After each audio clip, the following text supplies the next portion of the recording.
Saudara-saudara yang terkasih dalam Tuhan Yesus, hari ini kita memasuki Minggu Palma dan masih beribadah di rumah masing-masing. Tanpa mengurangi penghayatan kita akan kesengsaraan Tuhan Yesus, marilah saat ini kita mengenang peristiwa ketika Tuhan Yesus memasuki kota Yerusalem dan dielulukan oleh orang banyak. Yesus naik ke atas keledai dan berjalan menuju Yerusalem. Banyak orang menghamparkan pakaiannya di jalan. Ada pula yang menyebarkan ranting-ranting hijau yang mereka ambil dari ladang. Orang-orang berjalan di depan dan di belakangnya. Mari kita menyambutnya. Hosana, diberkatilah Dia yang datang dalam nama Tuhan.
Diberkatilah Dia yang datang dalam nama Tuhan. Hosana bagi anak Daud. Hosana di tempat maha tinggi. Hosana, Hosana, Hosana. Tuhan besertamu. Dan besertamu juga.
Demikian hukum kasih yang dinyatakan dalam Injil Matius 22 ayat 37 sampai dengan 40. Jawab Yesus kepadanya, "Kasihilah Tuhan Allahmu dengan segenap hatimu dan dengan segenap jiwamu dan dengan segenap akal budimu. Itulah hukum yang terutama dan yang pertama. Dan hukum yang kedua yang sama dengan itu ialah, kasihilah sesamamu manusia seperti dirimu sendiri. Pada kedua hukum inilah tergantung seluruh hukum Taurat dan kitab para nabi. Mari kita menyesali dosa-dosa kita dalam doa. Ya Tuhan, kami mengakui bahwa kecongkaan dan keegoisan kami kerap membuat kami tidak mampu berkiblat kepadamu. Saat Engkau memanggil, kami tidak menjawab. Saat Engkau memberi perintah, kami tidak menuruti. Saat Engkau memberkati, kami lupa berterima kasih. Kami beriman, namun tidak memakai nalar. Ampunilah kami ya Tuhan. Engkau menerima kami apa adanya, namun kami sering menolak sesama. Engkau mengampuni kami, namun kami sering mendendam. Engkau mengasihi kami dengan tulus, namun kasih kami pada sesama kadang semu dan bersyarat. Ampunilah kami ya Tuhan. Engkau mempedulikan mereka yang tersisih, yang miskin dan lapar, namun kami sering merendahkan mereka. Engkau berjuang bagi mereka, tetapi kami berjuang hanya untuk diri kami sendiri. Terlebih dalam situasi pandemi COVID-19 ini, kami hanya memperjuangkan keselamatan diri kami sendiri, lupa peduli terhadap yang lain. Ampunilah kami ya Tuhan.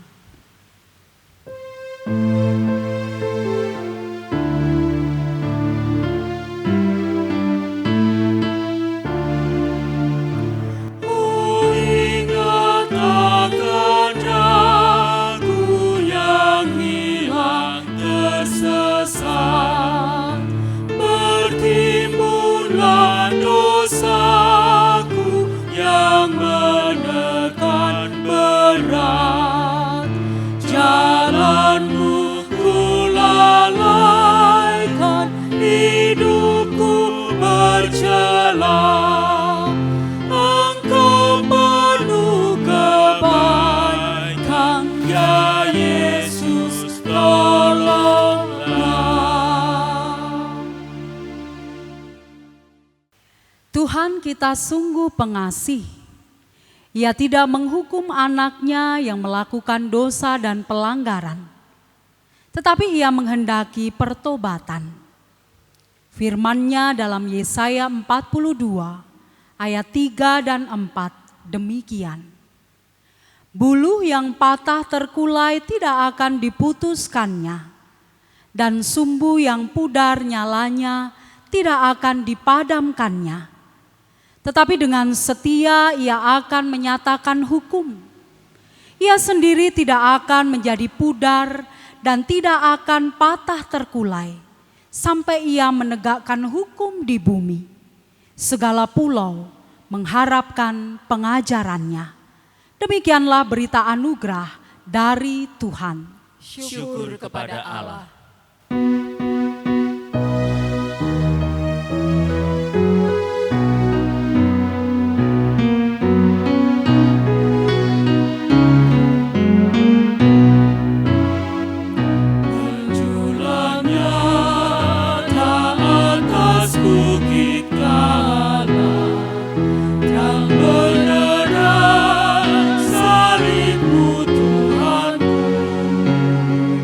Dari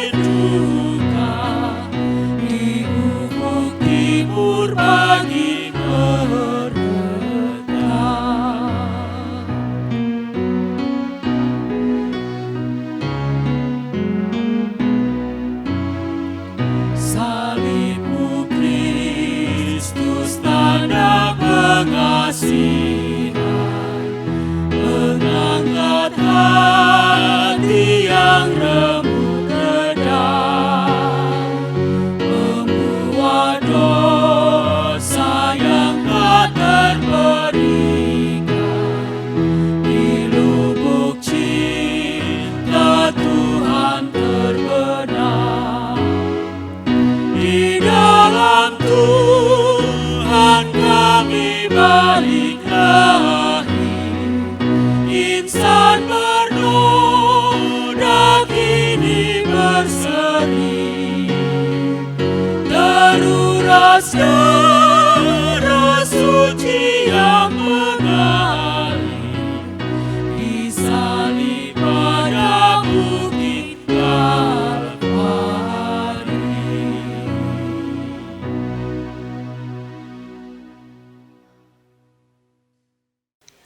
Bapak, Ibu, saudara-saudari dan anak-anak yang terkasih, marilah sebelum kita mendengarkan firman Tuhan, terlebih dahulu kita mempersiapkan hati kita, memohon pertolongan Roh Kudus di dalam doa. Kita berdoa.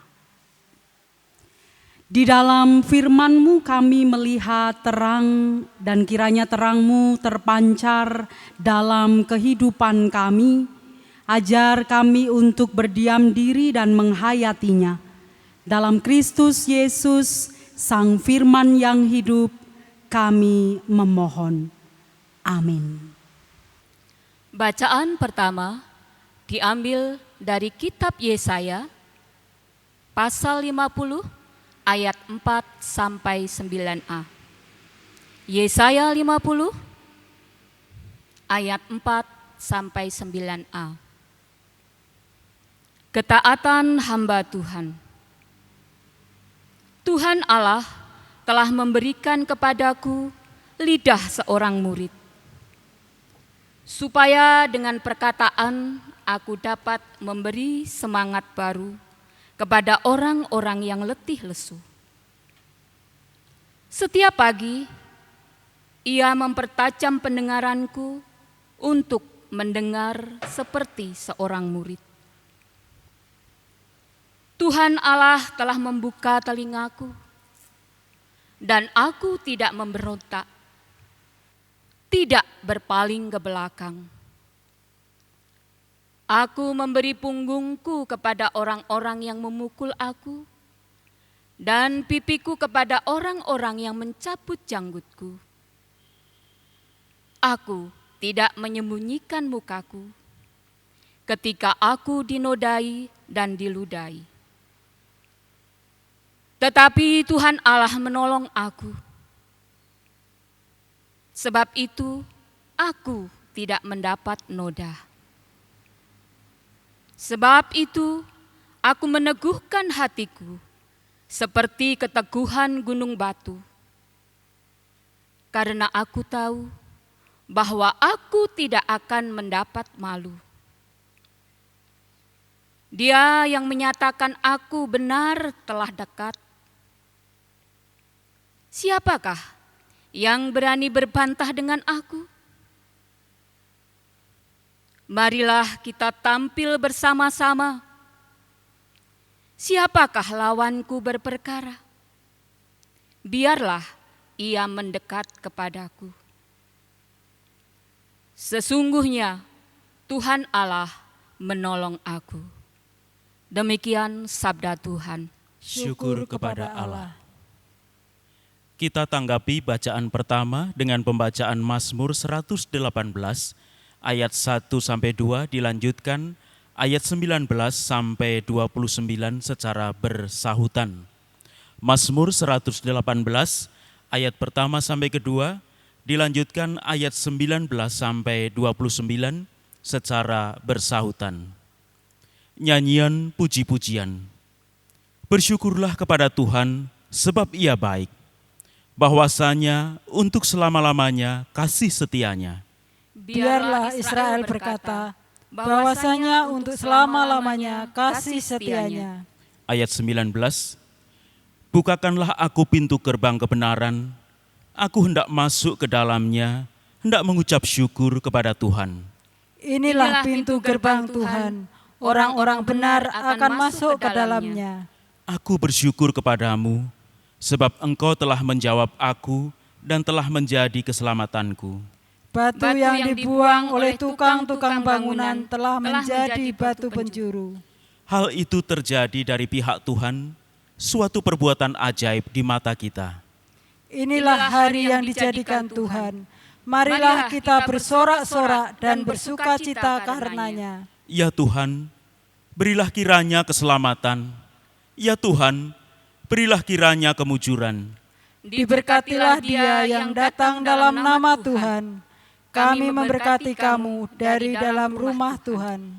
Tuhanlah Allah, Dia menerangi kita. Ikatkanlah korban hari raya itu dengan tali pada tanduk-tanduk mezbah. Allahku Engkau, aku hendak bersyukur kepadamu. Allahku, aku hendak meninggikan Engkau. Bersyukurlah kepada Tuhan sebab Ia baik, bahwasanya untuk selama-lamanya kasih setianya. Bacaan kedua diambil dari surat Filipi 2 ayat yang ke-5 sampai 11. Filipi 2 ayat yang ke-5 sampai dengan 11.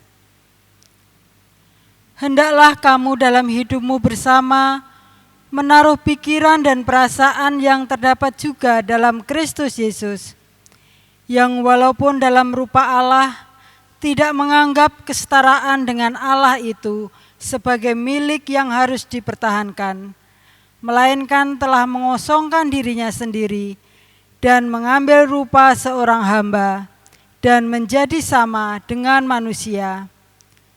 Dan dalam keadaan sebagai manusia, Ia telah merendahkan dirinya dan taat sampai mati, bahkan sampai mati di kayu salib.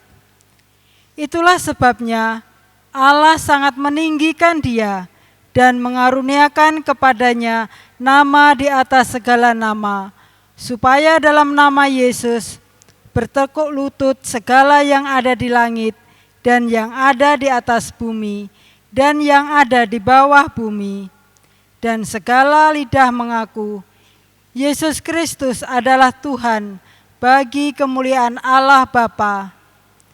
Demikianlah sabda Tuhan. Syukur kepada Allah. Bapak, Ibu, saudara-saudari dan anak-anak yang terkasih, bacaan Injil pada pagi hari ini diambil dari Injil Matius pasal 21, ayat yang pertama sampai dengan ayat yang ke-11. Matius 21, ayat yang pertama sampai dengan ayat yang ke-11. Demikian kesaksian Injil menurut Matius. Ketika Yesus dan murid-muridnya telah dekat Yerusalem dan tiba di Betfage yang terletak di Bukit Zaitun, Yesus menyuruh 2 orang muridnya dengan pesan, "Pergilah ke kampung yang di depanmu itu, dan di situ kamu akan segera menemukan seekor keledai betina tertambat dan anaknya ada dekatnya. Lepaskanlah keledai itu dan bawalah keduanya kepadaku. Dan jikalau ada orang menegur kamu, katakanlah, Tuhan memerlukannya, Ia akan segera mengembalikannya." Hal itu terjadi supaya genaplah firman yang disampaikan oleh Nabi. "Katakanlah kepada putri Sion, lihat, rajamu datang kepadamu. Ia lemah lembut dan mengendarai seekor keledai beban yang mudah." Maka pergilah murid-murid itu dan berbuat seperti yang ditugaskan Yesus kepada mereka. Mereka membawa keledai betina itu bersama anaknya, lalu mengalasinya dengan pakaian mereka, dan Yesus pun naik ke atasnya. Orang banyak yang sangat besar jumlahnya menghamparkan pakaiannya di jalan. Ada pula yang memotong ranting-ranting dari pohon-pohon dan menyebarkannya di jalan. Dan orang banyak yang berjalan di depan Yesus dan yang mengikutinya dari belakang berseru katanya, "Hosana bagi anak Daud, diberkatilah dia yang datang dalam nama Tuhan, Hosana di tempat yang maha tinggi." Dan ketika ia masuk ke Yerusalem, gemparlah seluruh kota itu dan orang berkata, "Siapakah orang ini?" Dan orang banyak itu menyahut, "Inilah Nabi Yesus dari Nazaret di Galilea." Demikianlah Injil Yesus Kristus. Berbahagialah setiap orang yang mendengarkannya dan memeliharanya setiap hari. Hosiana. Hosiana, Hosiana, Hosiana, amin.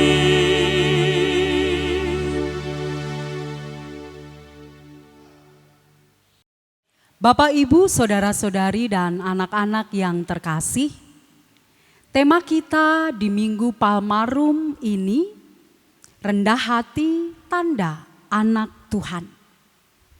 Apa itu rendah hati?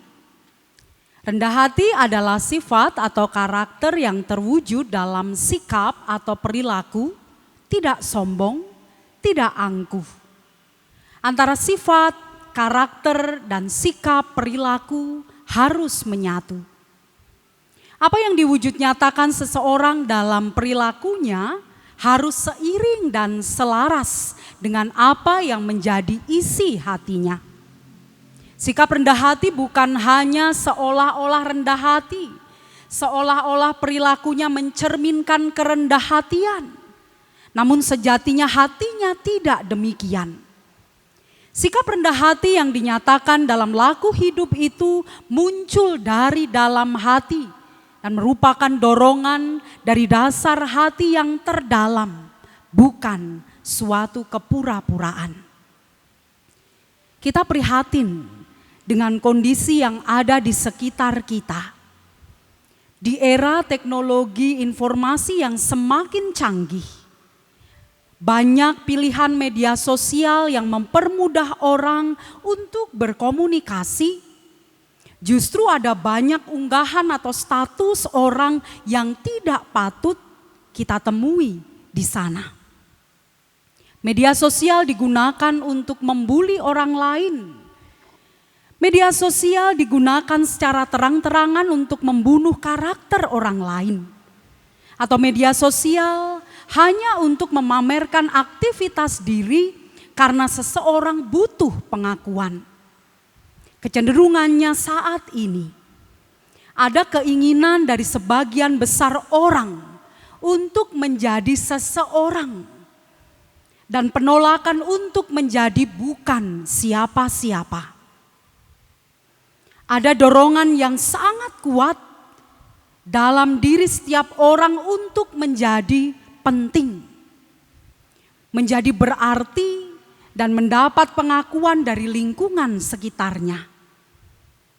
Kita menemui banyak salah kaprah penggunaan media sosial.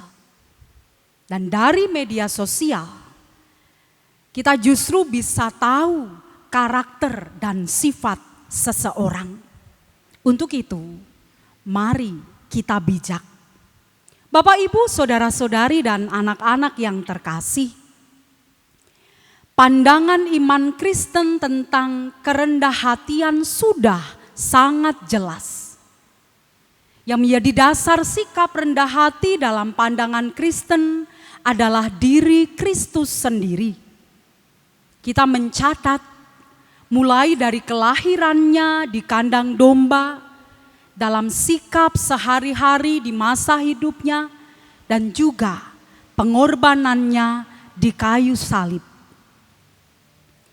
Melalui bacaan kita saat ini pun, kita ditolong untuk belajar bagaimana menjadi pribadi yang rendah hati. Yang pertama,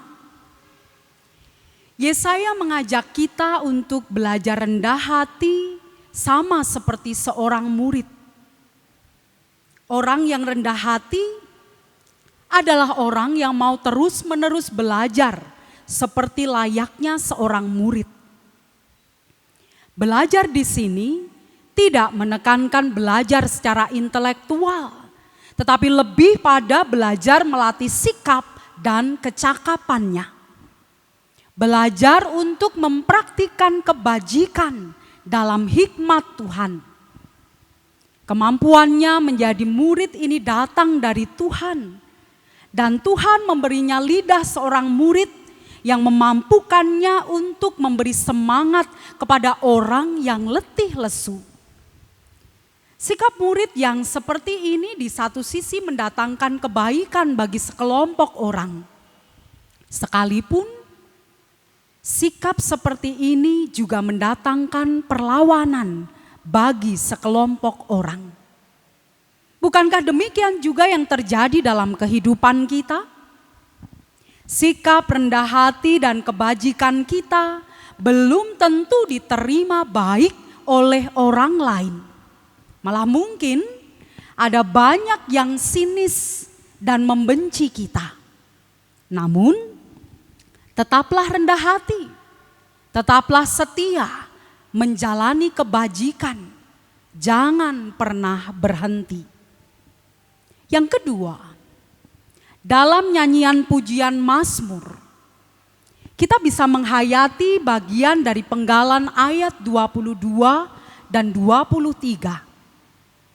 Batu yang telah dibuang oleh tukang bangunan dijadikan batu penjuru. Batu yang dibuang berarti batu yang tidak berguna, batu yang disisihkan. Namun justru dibuat sebagai batu penjuru, dasar yang kokoh bagi suatu bangunan. Bukankah ini luar biasa? Dalam pujian ini pun dikatakan bahwa semuanya itu karena perbuatan ajaib Tuhan.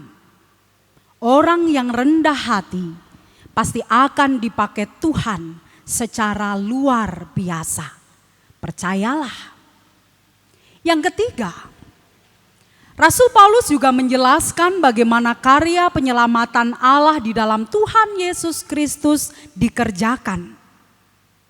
Rahasianya adalah memiliki pikiran dan perasaan Kristus seperti yang terdapat dalam ayat 5. Pikiran dan perasaan Kristus seharusnya ada dalam diri setiap orang percaya. Ada dua hal yang telah Kristus teladankan. Yang pertama, kesediaan untuk menyangkal dan merendahkan diri menjadi seorang hamba dalam ayat 5 sampai dengan yang ke-7. Dan yang kedua, kesediaan untuk taat, bahkan taat sampai mati dalam ayat yang ke-8.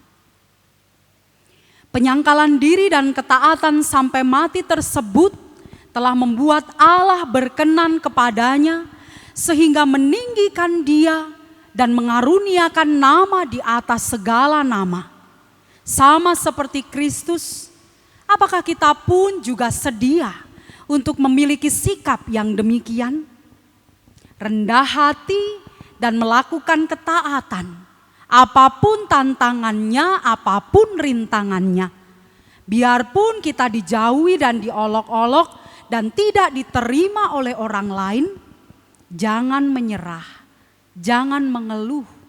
Percayalah, ada mahkota yang akan dikaruniakan kepada kita. Dan yang keempat, melalui bacaan Injil. Peristiwa yang disebutkan dalam Injil Matius terjadi pada waktu orang-orang Yahudi berarakan menuju ke Yerusalem untuk merayakan pesta Paskah Perjanjian Lama, yaitu pesta peringatan akan pembebasan bangsa Israel dari Mesir.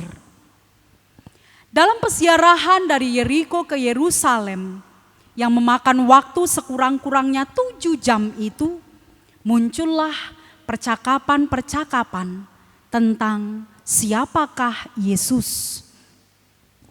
Mereka mempercakapkan apakah Yesus adalah Mesias yang dijanjikan oleh Allah untuk membebaskan bangsa Israel dari penjajahan bangsa Romawi ataukah yang lainnya. Pengharapan bahwa Yesus adalah pahlawan yang akan berperang dengan senjata kemenangan untuk mengalahkan bangsa Romawi menjadi begitu kuat dalam arakan peziarahan itu. Karena mereka pada saat itu juga sedang mengenang peristiwa pembebasan bangsa Israel dari tanah Mesir. Di tengah-tengah situasi yang semacam itu, Yesus yang tidak biasanya bertindak demonstratif, saat itu ia melakukannya. Ia mengendarai seekor keledai muda dan diarak oleh para murid dan orang banyak pada saat itu. Dengan tindakannya ini, Yesus hendak menunjukkan bahwa ia adalah Mesias yang datang dengan lemah lembut dan dengan mengendarai seekor keledai, bukan dengan mengendarai kuda yang selalu dipakai dalam perang. Yesus tidak datang dengan kekuatan senjata, melainkan dengan tindakan kasih. Ia menyatakan kepada banyak orang bahwa ia adalah Raja Israel, Raja damai yang memberitakan damai kepada bangsa-bangsa. Bapak, Ibu, saudara-saudari dan anak-anak yang terkasih, Yesus berani tampil beda. Ia berani menunjukkan bahwa ia bukan sebagai Mesias yang berperang dengan senjata untuk melawan bangsa Romawi, tetapi sebagai Mesias yang membawa perdamaian, Mesias yang rendah hati. Hal ini ia tunjukkan dengan mengendarai seekor keledai muda, bukan dengan mengendarai kuda. Ia ingin menunjukkan bahwa ia datang bukan dengan kekuatan senjata, melainkan datang dengan tindakan kasih. Bapak, Ibu, saudara-saudari dan anak-anak yang terkasih, di zaman yang penuh kompetisi seperti saat sekarang ini, sangatlah sulit untuk menemukan orang yang rendah hati. Bahkan mungkin telah ada keraguan bagi sebagian orang bahwa rendah hati sudah tidak relevan lagi pada zaman ini. Rendah hati mulai ditinggalkan. Apalagi dalam kondisi pandemi COVID-19 ini, ada banyak orang yang tidak memiliki sikap rendah hati.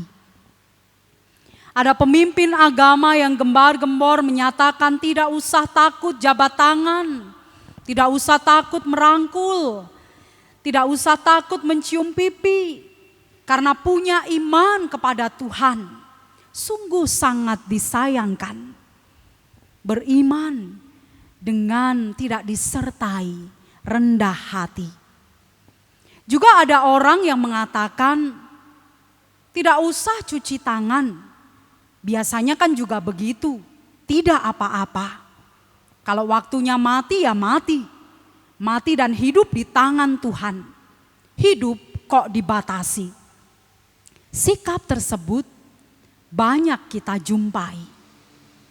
Oleh karena itu sebagai anak Tuhan di Minggu Palmarum ini, kita diajak untuk rendah hati dalam menyikapi pandemi COVID-19 ini. Ingatlah bahwa kita sesungguhnya adalah manusia yang rapuh, yang senantiasa memerlukan tangan kasih Tuhan. Kita tidak pernah tahu apa yang akan terjadi. Namun, satu hal, mari kita meneladan kepada Tuhan Yesus yang walaupun dalam rupa Allah tidak menganggap kesetaraan dengan Allah. Tuhan Yesus memampukan kita. Amin.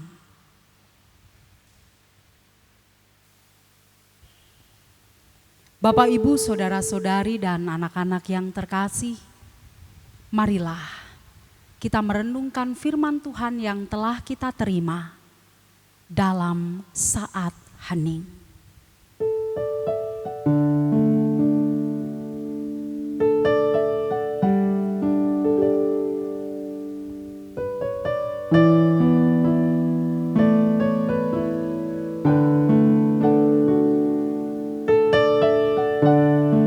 Tuhan, kami bersyukur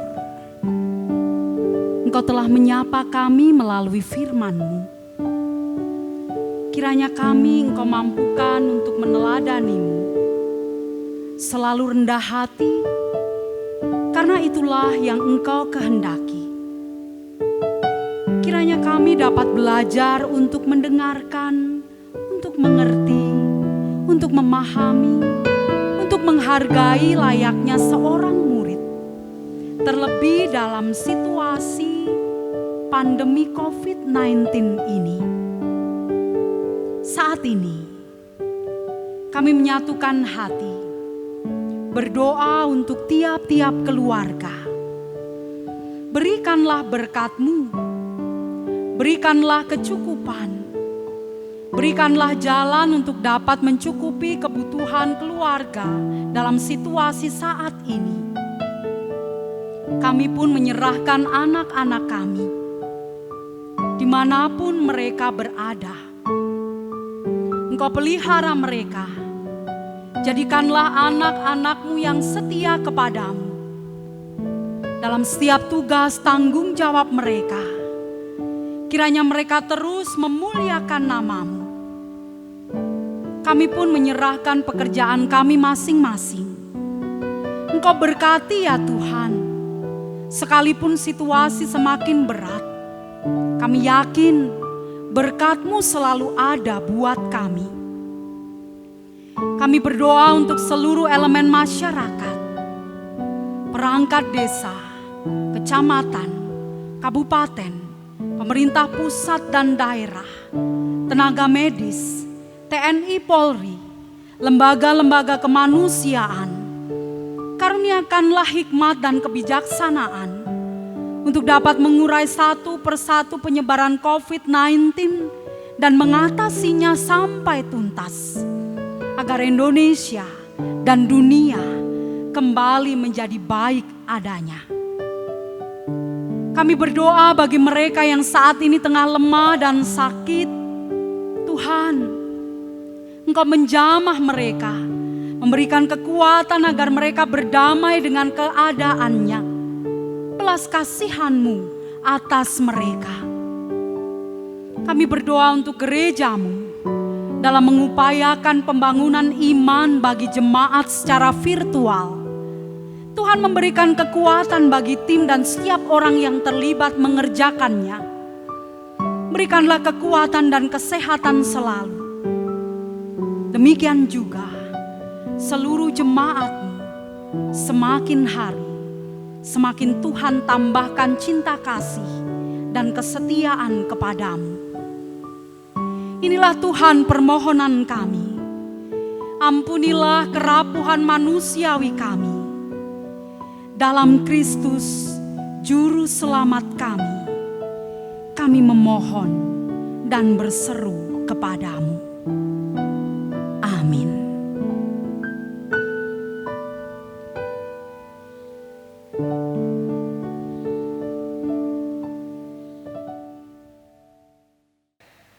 Jemaat yang dikasihi Tuhan Yesus Kristus, marilah kita nyatakan rasa syukur melalui persembahan yang didasarkan dalam firman-Nya dalam 2 Tawarikh 31 ayat 12a. 2 Tawarikh 31 ayat 12a. Demikian. Dan dengan setia mereka membawa segala persembahan khusus, persembahan persepuluhan dan persembahan-persembahan kudus itu ke sana.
Mari kita bersatu dalam doa.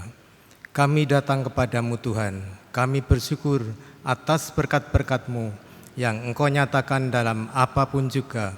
Syukur kami berikan melalui persembahan ini. Kami serahkan persembahan ini. Berkatilah ya Tuhan. Kiranya persembahan ini dapat menjadi sarana untuk kami memuliakan nama-Mu melalui kehidupan jemaat-Mu dan selalu mewartakan kasih-Mu dalam setiap tugas dan panggilan kami. Kami menyerahkan saudara kami yang mengelola persembahan ini. Berikanlah hikmat-Mu agar dapat mengelola dengan sebaik-baiknya. Kami akan mengakhiri ibadah ini. Kami mohon berkat penyertaan-Mu selalu. Inilah seru doa kami dalam Kristus Yesus yang telah mengajari kami doa Bapa kami. Kami berdoa, Bapa kami yang di surga, dikuduskanlah nama-Mu, datanglah kerajaan-Mu, jadilah kehendak-Mu di bumi seperti di surga. Berikanlah kami pada hari ini makanan kami yang secukupnya, dan ampunilah kami akan kesalahan kami, seperti kami juga mengampuni orang yang bersalah kepada kami. Dan janganlah membawa kami ke dalam pencobaan, tapi lepaskanlah kami daripada yang jahat, karena Engkaulah yang empunya kerajaan dan kuasa dan kemuliaan sampai selama-lamanya. Amin. Marilah bersama dengan gereja di seluruh muka bumi dan sepanjang segala abad, kita membarui iman percaya kita dengan mengucapkan pengakuan iman rasuli secara bersama-sama. Aku percaya kepada Allah Bapa yang Maha Kuasa, Khalik langit dan bumi, dan kepada Yesus Kristus anaknya yang tunggal Tuhan kita, yang dikandung daripada Roh Kudus, lahir dari anak darah Maria, yang menderita di bawah pemerintahan Pontius Pilatus, disalibkan, mati dan dikuburkan, turun ke dalam kerajaan maut. Pada hari yang ketiga, bangkit pula dari antara orang mati, naik ke surga, duduk di sebelah kanan Allah Bapa yang Maha Kuasa, dan akan datang dari sana untuk menghakimi orang yang hidup dan yang mati. Aku percaya kepada Roh Kudus, gereja yang kudus dan am, persekutuan orang kudus, pengampunan dosa, kebangkitan daging, dan hidup yang kekal.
Arahkanlah hatimu kepada Tuhan. Dengan mengarahkan hati, kami memiliki keberanian untuk belajar menjadi hamba yang rendah hati. Jadilah saksi Kristus yang siap memberitakan bahwa janjinya yang selalu ditepati. Terpujilah Tuhan Melalui kehidupan kami di sini, kini dan selamanya. Terimalah berkat Tuhan.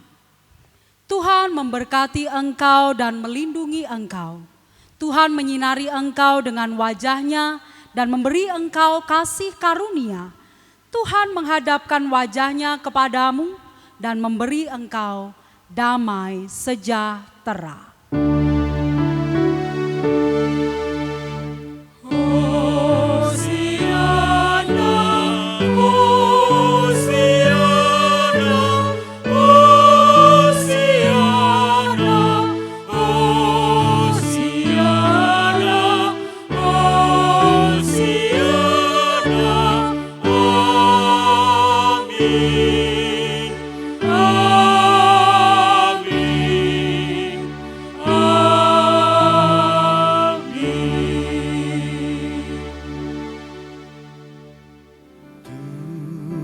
Tuhan Allah beserta